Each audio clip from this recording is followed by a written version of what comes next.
এদিকে গতকালের ঘটনায় মালদায় চোর ধরতে গিয়ে দুষ্কৃতীদের হামলায় মৃত্যু হয় এক যুবকের এবং তারই প্রতিবাদে বুধবার পথ অবরোধ ঘিরে রণক্ষেত্র চেহারা নিয়েছিল মালদার অমৃতি এলাকা। আজ সকাল থেকে পরিস্থিতি একেবারে স্বাভাবিক, খুলছে দোকানপাট, চলছে পুলিশি টহলদারিও।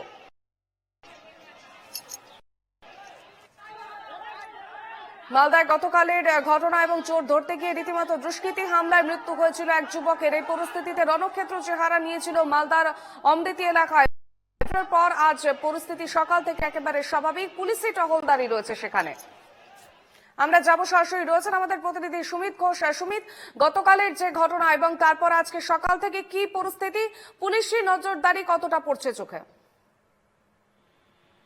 দেখো, গতকাল একেবারে রণক্ষেত্রে চেহারা নিয়েছিল মালদার ইংলিশ বাজার থানার এই অমৃতি এলাকা। তবে আজ সকাল থেকে পরিস্থিতি অনেকটাই স্বাভাবিক এবং নতুন করে যাতে উত্তেজনা না ছড়ায় তার জন্য কিন্তু নিজে ইংলিশ বাজার থানার আইসি তিনি উপস্থিত রয়েছেন। তার পাশাপাশি গোটা এলাকায় পুলিশি টহলদারি রয়েছে এবং গ্রামবাসীদের যেটা অভিযোগ যে এই যে অমৃতি অঞ্চলের বিস্তীর্ণ এলাকা সুখদেবপুর, বাসুদেবপুর সহ একাধিক এলাকায় বেশ কয়েকদিন ধরে, কয়েক মাস ধরে চুরির ঘটনা ঘটছিল এবং পুলিশকে বারবার জানানোর পরও পুলিশ কোনো ব্যবস্থা নেয়নি বলে অভিযোগ। এবং তারপরই গ্রামবাসীরা সিদ্ধান্ত নেয় যে তারা রাত পাহারা দিবে চোর ধরতে। ঠিক সেই রকমই গতকাল রাত্রে রাত পাহারা দিচ্ছিলেন পরশুদিন রাত্রে এবং সেই সময় কয়েকজন দুষ্কৃতী মুখ বেঁধে হামলা করে এবং ঘটনাস্থলে এক যুবকের মৃত্যু হয়। এবং তাকে ঘিরেই গতকাল সকাল থেকে আমরা দেখেছিলাম যে মালদা মানিকচক যে রাজ্য সড়ক, সে রাজ্য সড়কের একাধিক জায়গায় দফায় দফায় রাস্তা অবরোধ করে বিক্ষোভ দেখাতে থাকেন গ্রামবাসীরা। প্রায় 6 ঘন্টার উপর অবরোধ চলে এবং যখন পুলিশ সেই অবরোধ তুলতে যায় তখন পুলিশের সাথে গ্রামবাসীদের একটা খণ্ডযুদ্ধ শুরু হয়।